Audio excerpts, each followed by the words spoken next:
Semua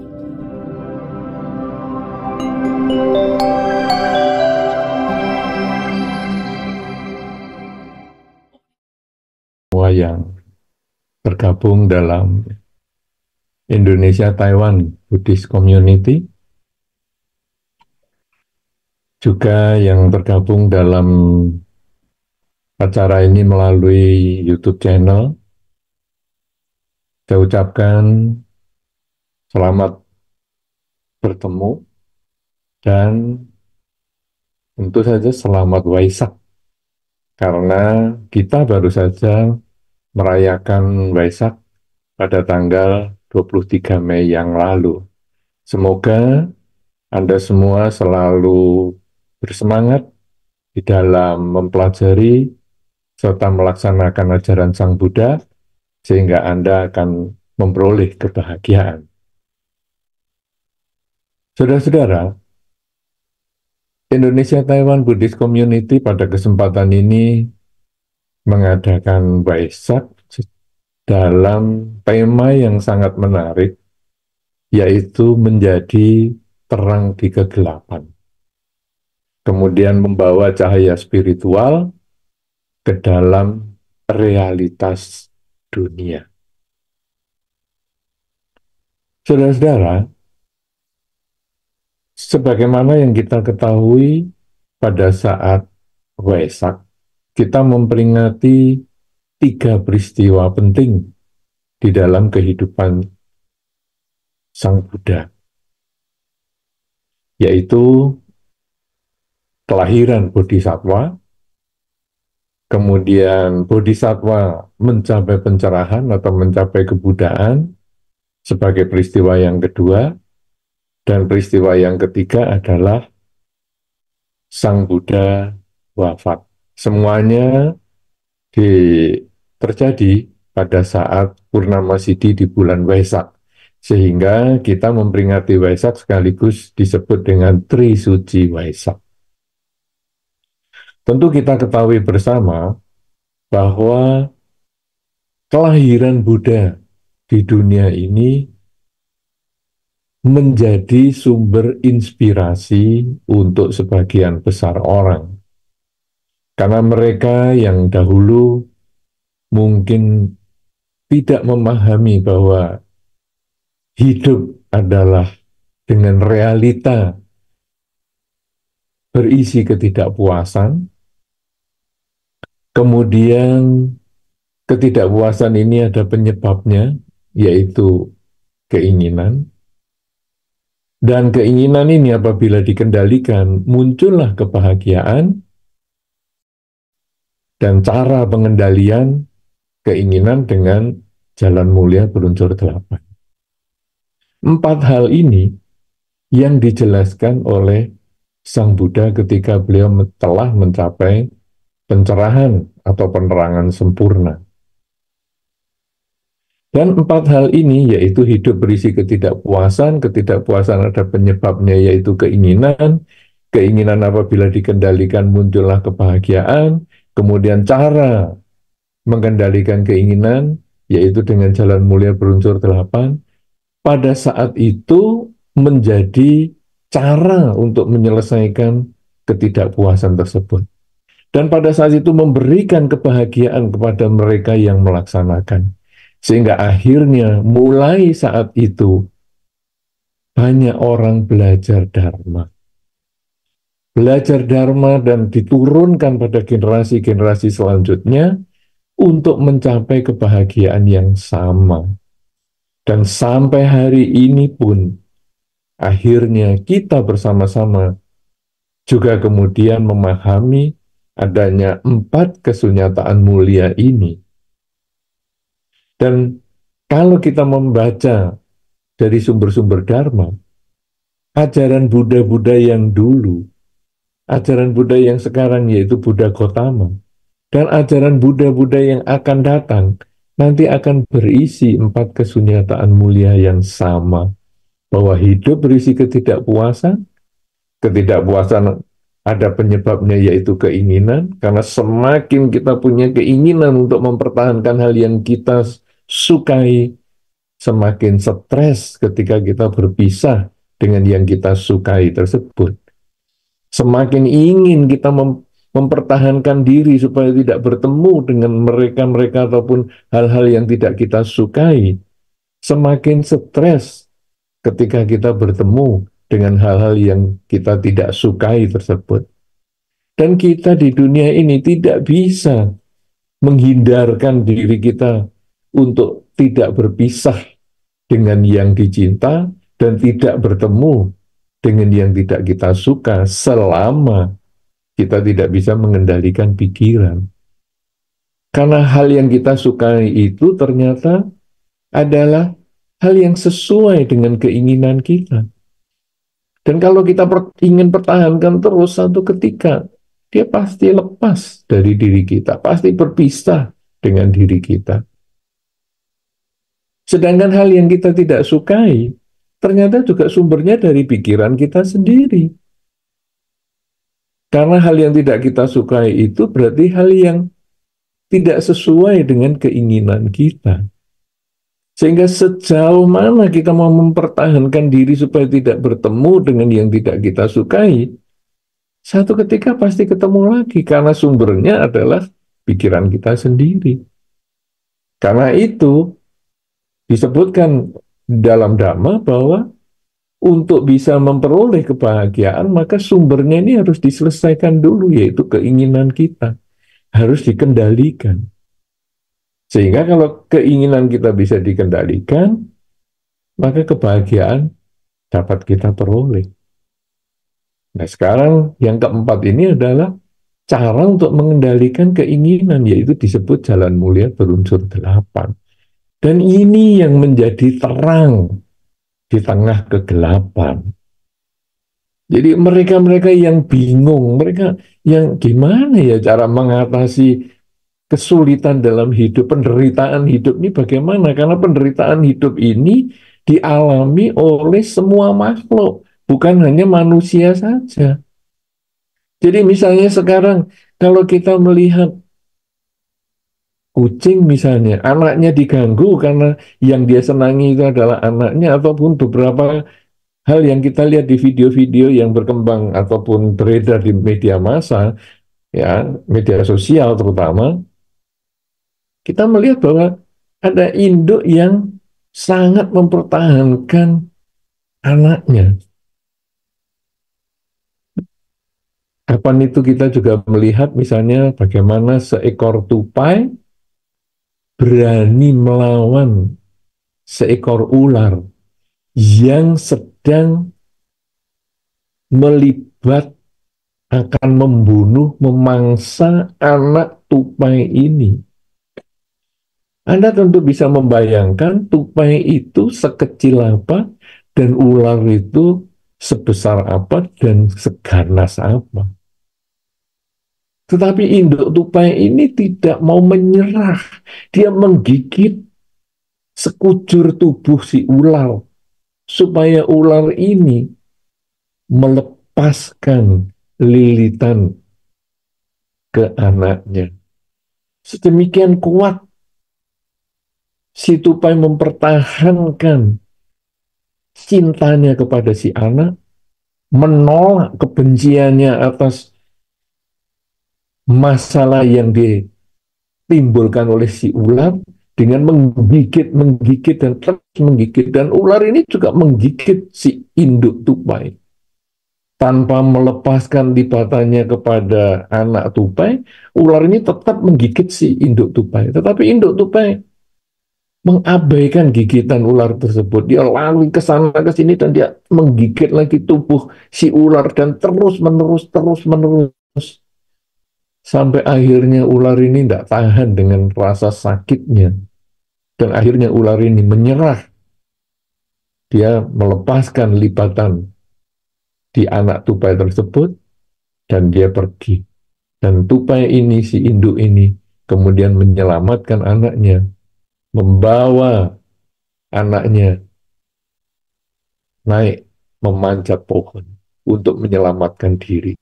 Jadi kita lalu melihat sekarang bahwa keinginan untuk tidak berpisah dengan yang dicinta, dalam hal ini si induk, tupai kepada anaknya, ini demikian kuat mempertahankan dan keinginan untuk menolak yang tidak disukai, yaitu induk induk tupai ini menolak untuk berpisah dengan anaknya dan membenci si ular ini juga sedemikian kuatnya, sehingga itulah yang menimbulkan keberanian untuk menggigit tanpa memperhatikan risikonya. Tapi lalu kita melihat sekarang di sini bahwa berpisah dengan yang dicinta dan bertemu dengan yang dibenci, ini sumbernya adalah dari keinginan tersebut. Dan bagaimana bisa mengendalikan keinginan? Inilah jalan mulia berunsur 8. Nah, kalau binatang seperti itu, sebetulnya semua juga seperti itu, termasuk manusia. Kita sendiri ketika kita menyukai teman kita, atau kita menyukai suasana tertentu, mungkin suasana sejuk, suasana nyaman, suasana damai, kita tidak ingin berpisah dengan yang kita cintai itu. Ketika kita berpisah dengan orang yang kita cintai, ada stres. Ketika kita berpisah dengan udara yang kita rasa nyaman itu, ada perasaan yang tidak suka di dalam diri kita. Kita semua seperti itu. Dan kita bertemu dengan yang tidak kita sukai, musuh kita misalnya, atau udara yang tidak enak misalnya, atau kegagalan di dalam pekerjaan misalnya, kita pun juga menjadi tidak suka. Nah, tentu kita tidak ingin terombang-ambing oleh suka tidak suka, terus membuat kita menjadi moody, membuat kita menjadi moodnya tidak stabil. Dan itu membuat kita bisa salah dalam mengambil keputusan. Ketika moodnya kita baik, kita membuat keputusan-keputusan yang membahagiakan, tetapi kadang-kadang kita bisa menyesal di waktu belakangannya. Kemudian, kenapa ya dulu saya memutuskan seperti itu? Sebaliknya, ketika kita sedang menderita, sedang tidak suka, kadang-kadang kita juga membuat keputusan yang akhirnya kita sesali juga di belakang hari. Nah, tentu kita tidak ingin mengalami ketidaknyamanan seperti itu.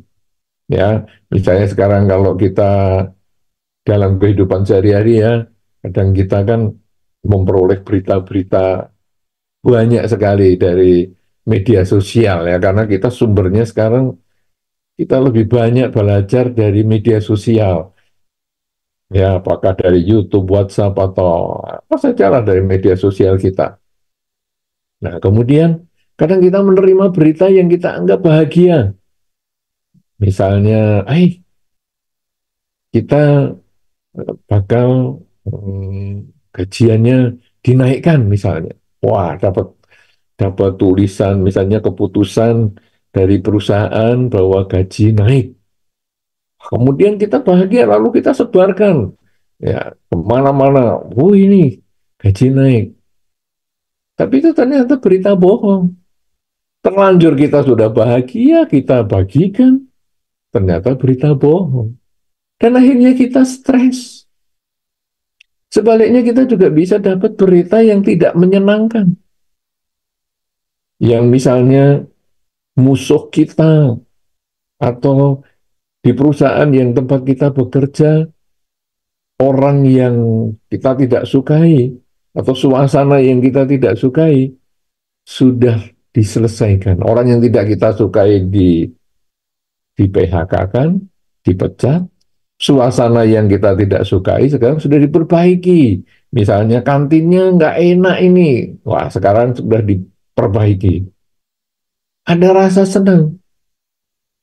Tapi ternyata kalau akhirnya setelah kita sebarkan itu juga berita hoax, kita jadi nyesel. Ya, kenapa dulu saya sebarkan? Tetapi kalau sekarang ada berita yang mengatakan, kantin di kantor kita memang tidak enak. Kita memang tidak suka ini. Kemudian kita sharekan. Ya, wah kita bagikan kemana-mana.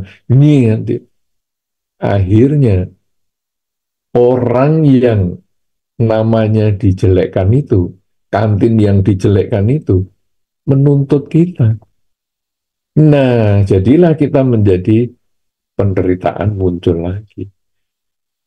Inilah yang sering kita hadapi di dunia di zaman sekarang. Kegelapan-kegelapan seperti inilah, kebingungan-kebingungan seperti inilah, ketidakmampuan kita mengendalikan diri seperti inilah yang kadang memancing penderitaan bagi kita. Sehingga dikatakan di dalam beberapa kesempatan, orang sering mengatakan, jari kita ini lebih cepat daripada pikiran kita. Jari kita ini begitu ada hal-hal yang cocok, like and share. Jadi cepat sekali dan akhirnya kadang kita menyesal. Loh, kenapa dulu saya bagikan? Nah, inilah kemudian di dalam Dhamma kita dikenalkan dengan jalan mulia berunsur delapan. Bagaimana kita mengendalikan diri supaya batin kita ini tidak terombang-ambing oleh suka duka, dan akhirnya keputusan kita pun menjadi tidak objektif. Keputusan kita menjadi subjektif berdasarkan like and dislike, suka dan tidak suka. Nah, kalau sudah begitu, akhirnya apa yang kita anggap baik belum tentu baik untuk orang lain. Apa yang kita anggap tidak baik belum tentu tidak baik juga bagi orang lain. Nah, kalau sudah demikian, kita datanglah musuh yang demikian banyak gara-gara jari kita.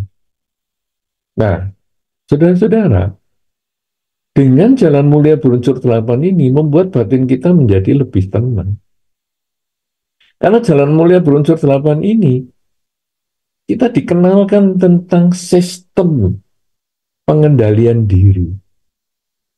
Yang pertama kita dikenalkan tentang teori. Ya, kalau kita melihat bahwa ada pengertian benar, pandangan benar itu sebetulnya pertamanya adalah berbicara tentang teori. Kebijaksanaan yang bersifat teori, bahwa semua ini butuh ketenangan batin. Ya, itu yang disebut panya kalau di awal ya.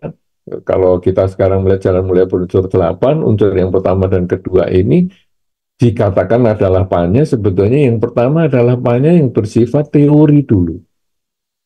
Kemudian unsur yang berikutnya adalah yang ketiga, tentang bagaimana perilaku kita yang benar. Nah, perilaku kita yang benar ada ucapan benar, ya, kemudian juga ada pekerjaan yang benar dan sebagainya. Nah, ini sebetulnya adalah berbicara tentang perilaku untuk membuktikan kebijaksanaan yang tadi bersifat teori, pengendalian diri kita.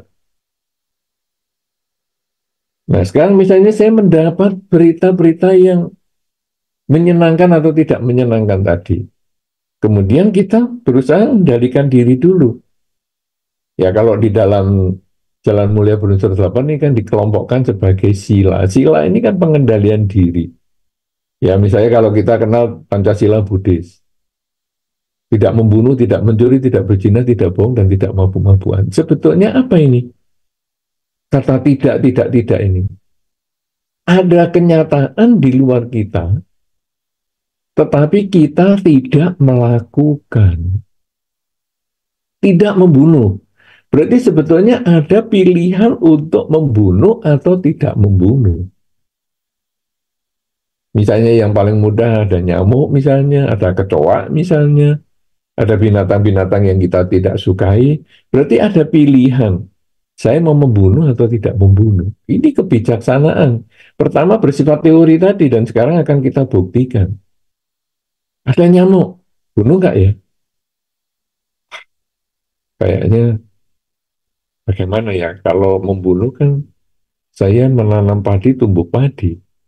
Di dalam pengertian perbuatan, hukum perbuatan, perbuatan yang benar.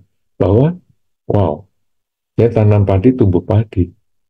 Kalau begitu, sekarang kalau saya membunuh atau membuat makhluk lain menderita, tentu akibatnya saya pun bisa menderita. Oke, kalau gitu Saya dengan berusaha semaksimal mungkin, nyamuk ini saya usir keluar kamar saya. Nah, atau mungkin binatang-binatang yang lain, mungkin cicak lah, mungkin kecoak lah, saya usir supaya saya tidak melakukan pembunuhan. Bagaimana kalau saya harus membunuh? Karena ini kan pilihan tidak membunuh. Bagaimana kalau saya harus membunuh? Ya saya harus siap dengan risiko saya.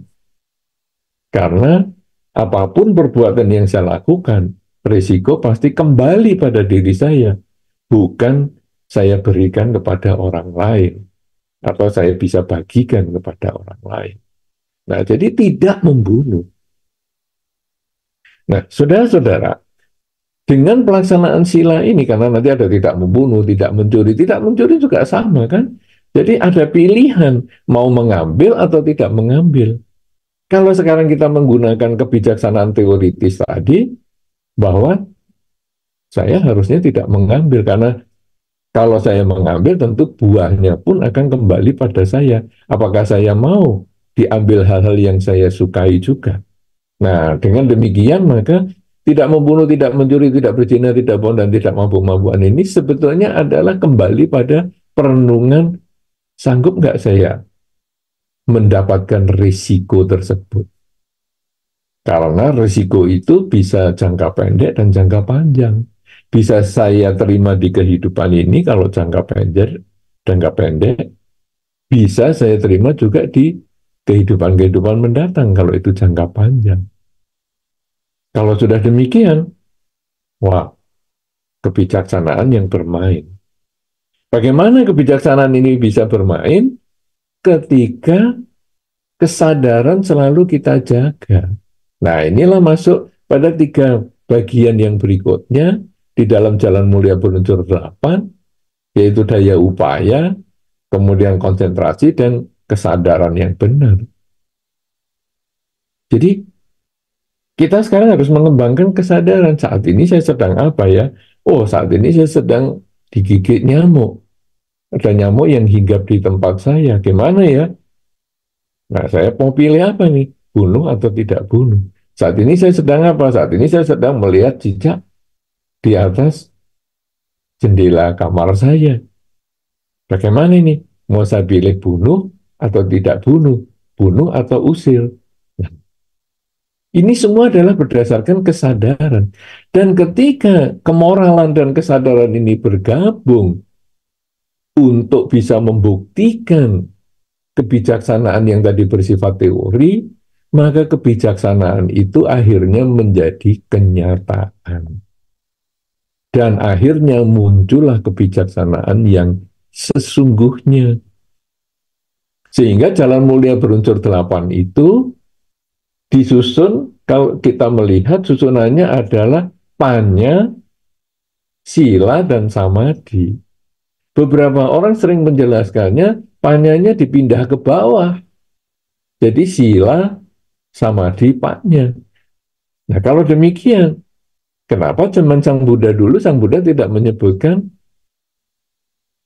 bahwa pengertian dan pandangan benar ini kenapa tidak di yang ketujuh dan kedelapan? Kenapa yang pertama? Nah, ternyata sebetulnya tetap yang pertama, tetapi teori untuk kita buktikan dengan pelaksanaan kemoralan, kita buktikan dengan kesadaran maksimal, sampai akhirnya menjadi kebijaksanaan yang sesungguhnya. Sehingga Jalan Mulia Berunsur 8 ini menjadi lingkaran, dimulai dari kebijaksanaan, dilaksanakan, dan kembali kepada kebijaksanaan lagi. Nah, itulah yang menimbulkan terang bagi dunia. Karena akhirnya penyelesaian penderitaan akibat berpisah dengan yang dicinta, berkumpul dengan yang dibenci itu, akhirnya kita menemukan solusinya. Dan ternyata bukan hanya di zaman Sang Buddha saja hal ini muncul. Berpisah dengan yang dicinta dan berkumpul dengan yang dibenci itu ternyata sampai hari ini, sampai yang akan datang, akan selalu terjadi. Sehingga sekarang solusinya akan tetap sama. Nah, saudara-saudara, sekarang generasi ke generasi kita sudah jalani. Dan akhirnya sampailah pada generasi kita saat ini.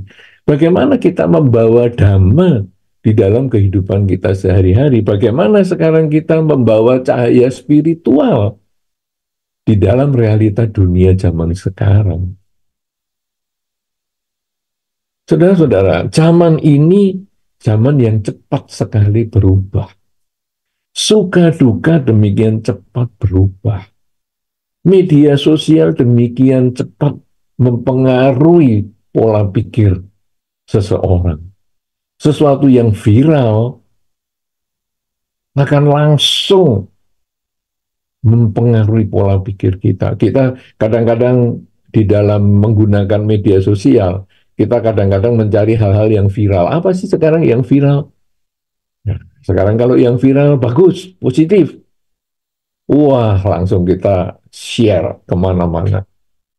Yang viral negatif, langsung kita juga komen dengan penuh kebencian. Nah, apa sekarang hasilnya? Kadang-kadang yang kita komen itu sesuatu yang kita bahkan nggak kenal. Pihak-pihak yang dijelekkan di dalam media sosial yang viral itu kadang kita nggak kenal sama sekali. Misalnya artis A melakukan sesuatu yang negatif, misalnya kemudian itu viral, atau bukan artis tapi masih anggota masyarakat yang mungkin melakukan kejahatan misalnya dan itu viral, hal yang negatif itu kemudian kita komen dengan luar biasa. Kadang-kadang komen kita negatif, sudah negatif salah orang. Dalam banyak kesempatan kita sudah mendengar misalnya ada sesuatu yang negatif kemarin misalnya tentang olahraga misalnya, wah viral sekali, kemudian orang menyerangnya kepada grup yang lain yang tidak ada hubungannya, bukan grup yang dimaksudkan oleh yang membuat berita yang sampai viral itu.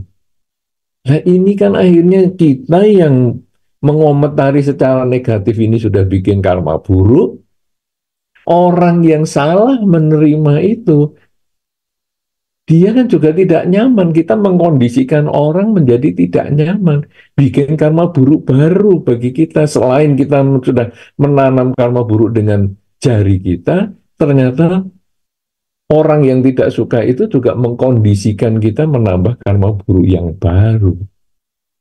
Kenapa? Karena kita emosi sesuatu yang viral. Kalau yang viral positif, wah, memang menarik sekali ya, kita bisa bagikan kepada mereka sehingga mereka juga merasakan kenyamanan karena ada berita-berita yang positif. Apakah kita bikin karma baik? Ya, bisa bikin karma baik karena kita berbagi hal-hal yang positif. Tetapi untuk membandingkan, mempertimbangkan, memutuskan apakah yang viral ini yang baik atau apakah yang viral ini yang jelek, itu membutuhkan ketenangan batin. Tidak langsung begitu terima, langsung like and share. Tapi terima, baca baik-baik, renungkan baik-baik, cari referensinya dulu, cari dari berbagai sumber dulu. Kalau memang yang viral ini positif, baik, ayo kita bagikan. Supaya kita berbagi kebajikan. Sehingga ketika kita berbagi kebajikan, kita menanam karma baik. Dan ketika orang yang menerima berita kebajikan itu dan dia bahagia, dia memetik buah kebaikan, kita pun menambah kebaikan yang baru lagi. Kalau orang tersebut kemudian bisa berbagi lagi kepada pihak lain karena ini viral, maka tentu kita mengkondisikan orang juga berbuat baik lagi. Dan ini menjadi satu kebajikan-kebajikan bagi kita. Oleh karena itu, saudara-saudara, HP di tangan kita, jari-jari kita, ini bisa menjadi kesempatan untuk berbuat baik. Tetapi ini juga bisa menjadi kesempatan kita mendapatkan karma buruk yang besar. Karena ketika kita mendapatkan berita negatif, pikiran kita tidak dijaga, kita langsung like and share,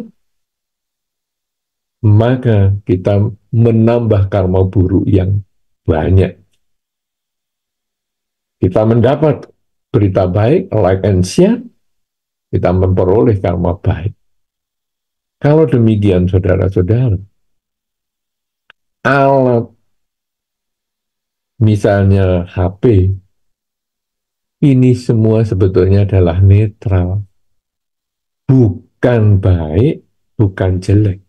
Dia netral. Bahkan berita-berita viral sebetulnya itu netral. Disebut baik dan tidak baik, akhirnya kembali pada keinginan kita. Berita viral kita anggap baik, kenapa? Karena keinginan kita cocok. Berita viral kita anggap tidak baik, kenapa? Karena tidak cocok dengan keinginan kita. Berarti sekarang keinginan kita yang harus kita perbaiki. Nah, keinginan apa yang bisa menjadi ukuran kalau di dalam Dhamma? Ajaran Sang Buddha yang diajarkan selama 45 tahun, sejak Sang Buddha mencapai pencerahan, sampai Sang Buddha wafat. Kemudian ajaran Sang Buddha yang diturunkan sampai generasi ke generasi, sampai zaman kita dan sampai zaman-zaman yang akan datang. Isinya adalah bagaimana mengurangi ketamaan, kebencian, dan kegelapan batin. Jadi inti dasar ajaran Sang Buddha itu adalah mengurangi ketamaan, kebencian, kegelapan batin. Ketamaan tadi kita sudah berulang-ulang sampaikan, hal-hal yang kita inginkan, kita ingin pertahankan terus. Hal-hal yang kita sayangi, kita cintai, ingin kita pertahankan terus. Yang kita sayangi, kita cintai itu bisa bermacam-macam ya. Bisa benda, bisa orang, bisa suasana, bisa pikiran kita sendiri, ya, baik yang nyata maupun yang tidak nyata, sebetulnya yang kita senangi itu ingin kita pertahankan terus. Yang tidak kita senangi ingin kita tolak terus. Baik itu orang, benda, pikiran, ya, dan suasana apa saja yang kita tidak sukai ingin kita tolak. Kenapa muncul suka dan tidak suka? Karena ketidaktahuan. Tidak tahu bahwa hidup ini berubah. Hidup ini tidak kekal, selalu berubah. Nah, jadi yang saya sukai saat ini, mungkin nanti besok, lusa, atau 3-4 hari lagi, setahun lagi, menjadi tidak saya sukai. Hal-hal yang saya tidak sukai hari ini, mungkin nanti besok, lusa, setahun, 2 tahun lagi, 10 tahun lagi, mungkin menjadi yang saya sukai. Jadi semua ini hanya karena permainan waktu, dimensi waktu. Kita menjadi suka dan menjadi tidak suka. Nah, kalau kita sudah mengerti bahwa semua itu karena permainan dimensi waktu, maka sekarang kita harus memahami hidup kita ini sebetulnya kenyataannya adalah saat ini. Tadi itu sudah lewat. Tadi kita pernah hidup, tapi sudah tidak hidup. Nanti kita akan hidup, tapi belum tentu hidup. Hidup adalah saat ini. Kesadaran pada hidup saat ini kita kembangkan dengan sering mengucap, saat ini saya sedang apa? Nah, saat ini saya sedang apa? Wah, saya nggak suka sama si A. Loh, saya nggak suka kenapa? Karena dulu dia memaki saya. Lah itu kan dulu. Itu kan yang tadi, yang sudah lewat. Loh, yang sudah lewat itu kan bukan berarti hilang, betul. Tetapi itu menjadi pelajaran. Kalau dulu dia memaki saya, kenapa? Karena saya mungkin perilakunya nggak benar. Oke, kalau gitu saat ini saya harus melakukan hal yang benar. Sehingga dia tidak punya kesempatan memaki saya lagi. Jadi masa lalu itu kita jadikan pelajaran, tapi bukan mencengkeram hidup kita sampai saat ini. Karena kalau kita mencengkeram atau dicengkeram oleh masa lalu, akhirnya umur kita bertambah, tetapi kebijaksanaan kita tetap pada masa lalu. Karena dia sudah memaki saya terus melekat dengan masa lalu itu. Padahal saat ini kan sudah berbeda, saya hanya menjadikan masa lalu itu sebagai pelajaran, supaya saya tidak dimaki lagi. Sebaliknya saya suka dengan si A ini, atau si B yang saya sukai. Kenapa? Karena si B dulu pernah memuji saya. Nah, itu kan dulu. Kalau kita hanya puas dengan masa lalu kita yang membanggakan itu, kita juga tidak menjadi bijaksana karena umur kita sudah bertambah, tetapi pikiran kita masih ketinggalan di masa lalu. Nah, jadi sekarang bagaimana? Saya dulu pernah dipuji oleh si B. Kalau demikian, apa yang menyebabkan si B memuji saya? Perilaku saya, ucapan saya, cara berpikir saya baik. Oke, kalau gitu, saya harus mempertahankan kalau bisa meningkatkan kebaikan saya lewat pikiran, ucapan, dan perilaku saya, sehingga hidup saya semakin hari semakin baik. Nah, jadi masa lalu itu menjadi pelajaran untuk perbaikan saat ini. Bukan untuk membuat kita muncul suka dan tidak suka yang mencengkeram diri kita. Dengan demikian batin kita menjadi netral. Masa depan juga sama. Masa depan memang belum datang, tetapi itu menjadi pelajaran. Kalau si A tadi di masa lalu memaki saya, si A mungkin di masa depan juga memaki saya. Mungkin. Tapi sekarang kan belum. Jadi sekarang saya bisa memperbaiki diri. Supaya di kesempatan yang akan datang, si A tidak memiliki alasan untuk memaki saya. Sebaliknya si B memuji saya di masa lalu. Saya sekarang perbaiki di masa sekarang. Supaya di masa depan, potensi penghargaan itu semakin besar. Jadi yang buruk di masa lalu kita perbaiki saat ini, yang baik di masa lalu kita tingkatkan saat ini untuk membangun masa depan yang lebih baik.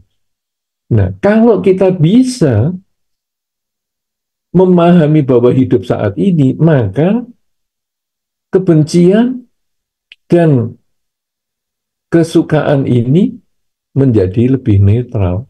Ketika kita mendengar berita yang baik, kita lebih tenang, karena kita bisa sadar saat ini sedang apa, dan kalau itu benar-benar baik dengan referensi yang cocok, kita bisa bagikan, mengkondisikan pihak lain bahagia. Kalau kita menerima berita-berita yang buruk, kita juga tetap tenang dulu, kita pertahankan kondisi batin kita supaya netral, dan kalau buruk, mungkin kita tidak bagikan kepada pihak lain, supaya tidak mengkondisikan karma buruk kepada orang lain. Kalau sudah demikian, saudara, media sosial ini juga menjadi netral. Batin kita menjadi seimbang. Kita bisa menjadi cahaya spiritual, bisa memancarkan cahaya spiritual dalam realita dunia. Karena kita hanya membagikan yang baik dan menahan yang buruk ini tidak kita bagikan. Nah, dari mana inspirasi ini bisa muncul? Inspirasi ini muncul karena dengan ajaran Sang Buddha. Kita dengan mengikuti riwayat Sang Buddha, yaitu ketika Waisak Sang Buddha, kita peringati kelahirannya, pencapaian pencerahannya, dan wafatnya. Dan yang beliau ajarkan adalah 4 kesunyataan mulia. Dan ini kita menjalankan jalan mulia berunsur 8 ini di dalam kehidupan sehari-hari untuk bisa mengatasi ketidakpuasan yang tadi kita sudah sampaikan di dalam jalan mulia berunsur 8 ini kan unsur yang keempat dari 4 kesunyataan mulia yang hidup berisi ketidakpuasan. Ketidakpuasan ini ada sebabnya, yaitu keinginan. Keinginan bisa dikendalikan, maka muncullah kepuasan. Dan pengendalian keinginan ini dengan jalan mulia berunsur 8. Dan jalan mulia berunsur 8 ini berisi kebijaksanaan bersifat teori, dilaksanakan dengan kemoralan dan konsentrasi untuk mencapai kebijaksanaan yang bersifat real. Dan kebijaksanaan yang bersifat real ini kita bisa kembangkan dengan mengembangkan saat ini sedang apa. Nah, oleh karena itu saudara-saudara, kalau sekarang kita bisa mengembangkan saat ini sedang apa, kesadaran pada kekinian, inilah sebetulnya sumber ketenangan dan kedamaian. Bagaimana supaya kita bisa mengembangkan kesadaran saat ini sedang apa? Anda buatlah tulisan, mungkin di HP Anda, mungkin di meja Anda print, ya, atau mungkin di depan tempat Anda biasa bekerja, di mana Anda sering berada yang terbanyak, tulislah kalimat, saat ini saya sedang apa.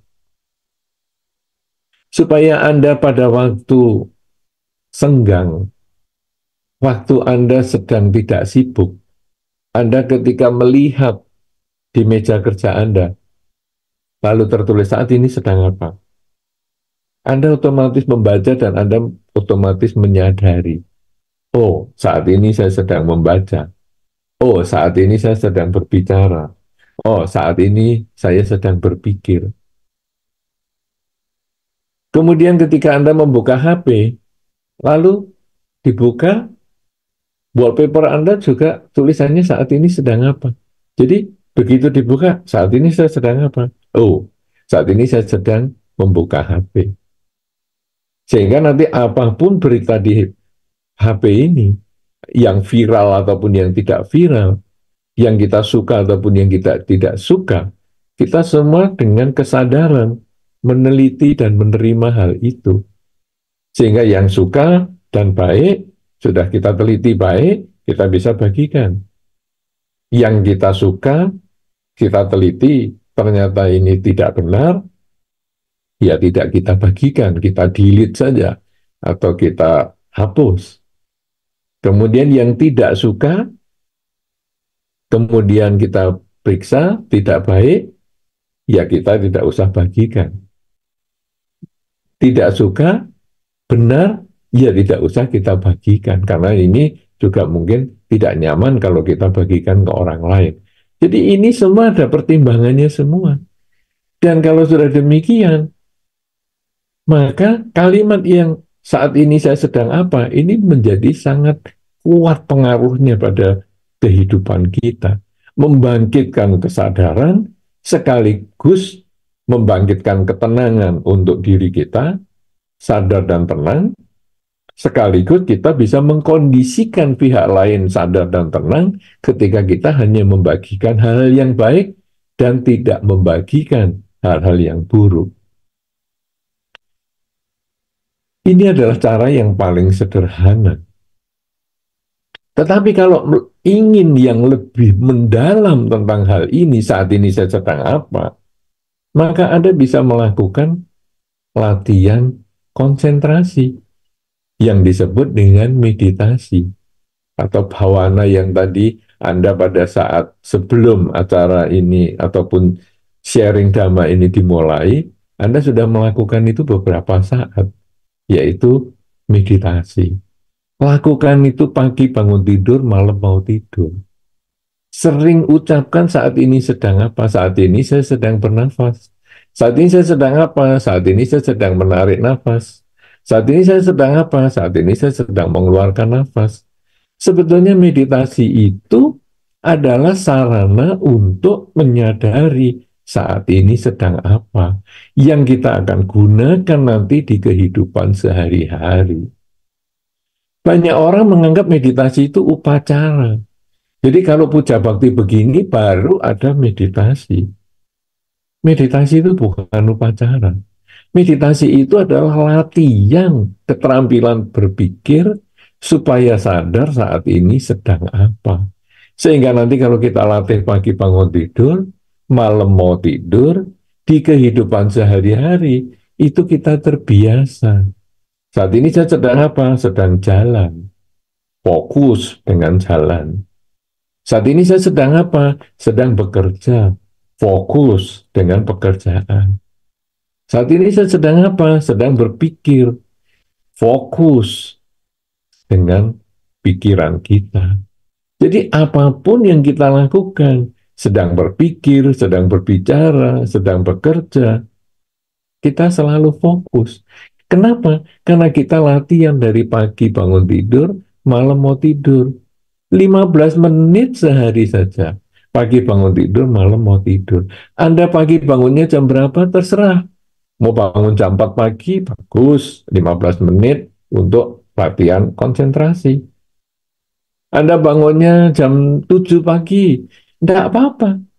Latihan 15 menit konsentrasi. Anda bangunnya jam 11 siang, ya tidak apa-apa. 15 menit ditambah untuk latihan konsentrasi. Demikian pula ketika Anda akan tidur. Anda tidur jam berapa? Jam 6 sore sudah mau tidur. Tidak masalah. 15 menit dulu untuk konsentrasi. Saat ini saya sedang apa? Saat ini saya sedang narik nafas. Saat ini saya sedang mengeluarkan nafas. 15 menit. Anda tidurnya jam 8 malam. Tidak masalah. 15 menit gunakan sebelum tidur. Sadar saat ini sedang apa? Nafas masuk, nafas keluar. Anda tidurnya jam 2 pagi. Tidak masalah. Gunakan 15 menit sebelum tidur. Saat ini sedang apa? Nafas masuk, nafas keluar. Hanya seperti itu saja. Sangat sederhana. 15 menit pagi bangun tidur, malam mau tidur, Anda bisa memancarkan cahaya spiritual ke dalam realita dunia. Dengan hanya 15 menit pagi bangun tidur, malam mau tidur, Anda bisa menjadi terang di kegelapan. Karena Anda hanya bisa memberikan yang baik di dalam perilaku Anda, bisa memberikan ucapan yang baik, bisa memberikan cara berpikir yang baik kepada orang-orang di sekitar Anda. Terang di dalam kegelapan. Anda menjadi mercusuar, Anda menjadi sumber cahaya. Anda bisa bayangkan ketika Anda mempunyai lilin kecil, semacam lilin ulang tahun ya, karena kalau lilin di kue ulang tahun Anda tentu pernah merasakan ya, atau pernah melihat, atau mungkin juga mengalami sendiri hari ulang tahun yang diperingati teman-teman. Kemudian di atas roti biasanya diberi lilin. Saya yakin lilin yang dipasang di situ tidak seperti lilin yang dipasang di altar puja bakti di saat Waisak utama. Ya, Anda tentu tahu itu kan, kalau di saat Waisak ada puja bakti, wow, lilinnya segede apa itu, lilin biru, kuning, merah, putih, oranye. Tentu tidak segede itu. Juga tidak segede mungkin diameter 5-10 cm juga tidak. Tapi lilin ulang tahun itu mungkin hanya sebesar kelingking Anda saja atau lebih kecil lagi seperti pensil. Nah, kemudian lilin itu dipasang, ditancapkan di roti atau di kue ulang tahun kita. Kemudian setelah semua pada menyanyi, nah kemudian api yang ada di lilin itu kita tiup.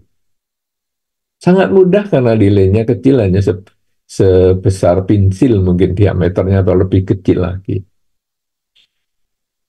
Nah, sekarang kita membawa lilin kecil itu, yang paling kecil ya, sebesar pensil atau lebih kecil tadi, kita nyalakan. Kemudian seluruh ruangan kita gelapkan. Ruangan ini bisa kamar kita, bisa kelas, kelas kita, bisa tempat Anda berkumpul hari ini, teman-teman ITBC yang hari ini berkumpul, saya lihat ruangannya cukup besar kalau dari eh, monitor di Zoom kita ini. Bisa juga mungkin selapangan bola boleh, hall juga boleh, besar. Kita hanya membawa lilin yang kecil ini. Saudara-saudara, perhatikan baik-baik. Cahaya lilin yang sangat kecil ini dibandingkan dengan kegelapan yang sedemikian besar. Kegelapan di kamar Anda berapa kali lipat dibandingkan cahaya lilin yang sedemikian kecil. Cahaya di dalam gedung yang Anda gunakan saat ini untuk berkumpul, berapa kali lipat dibandingkan cahaya lilin ini.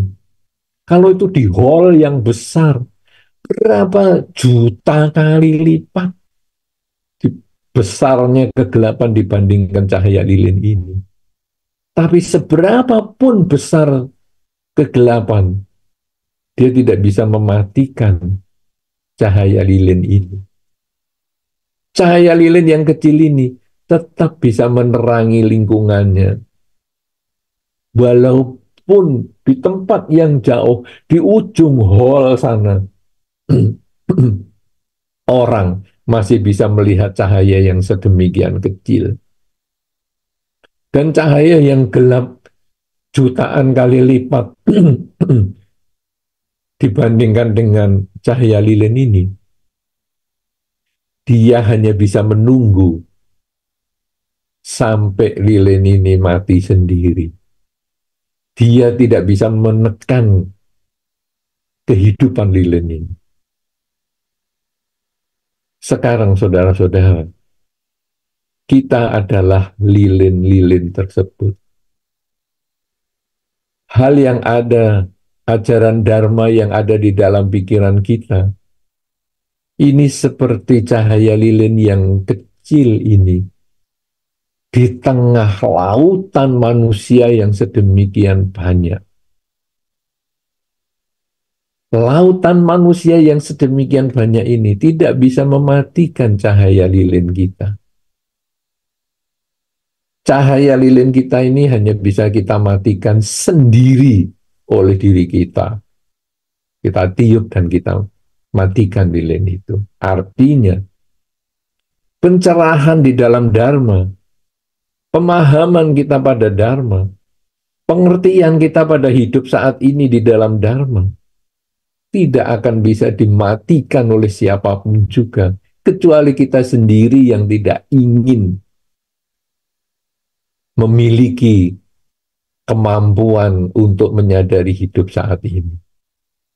Padahal, kalau kita memahami bahwa hidup saat ini adalah penerang di dalam diri kita, membuat batin kita menjadi tenang dan damai, dan kemungkinan menjadi penerang bagi dunia, karena mereka kemudian memahami dan kita ajak untuk memahami, mengerti tentang Dhamma yang sedikit baru kita pahami ini dengan menyadari hidup saat ini, maka kita akan bisa mempertahankan diri dan menjadikan cahaya spiritual kita ini menerangi, membawa cahaya spiritual kita ini ke dalam realita dunia. Sungguh bahagia saudara-saudara bagi kita yang mengenal Dhamma. Karena dengan mengenal Dhamma, kita punya bekal untuk menyikapi realita dunia saat ini yang sedemikian cepat berubah karena media sosial dan sebagainya, tapi batin kita menjadi tetap tenang, seimbang, dan kita tetap berbahagia di dalam Dhamma karena inspirasi dari kelahiran Sang Buddha, pencerahan Sang Buddha, dan wafatnya Sang Buddha yang kita peringati pada saat Waisak. Saudara-saudara, inilah yang saya bisa sampaikan dalam kesempatan ini. Semoga bisa menjadi inspirasi bagi kita, bisa menjadi pendorong semangat untuk kita semua, agar kita dapat melaksanakan Dhamma semaksimal mungkin, sehingga akhirnya masing-masing lilin kecil di dalam batin kita menjadi terang di kegelapan, membawa cahaya spiritual ke dalam realita dunia. Selamat Waisak, semoga Anda semua selalu berbahagia. Terima kasih, dan saya kembalikan kepada pembawa acara. Silakan.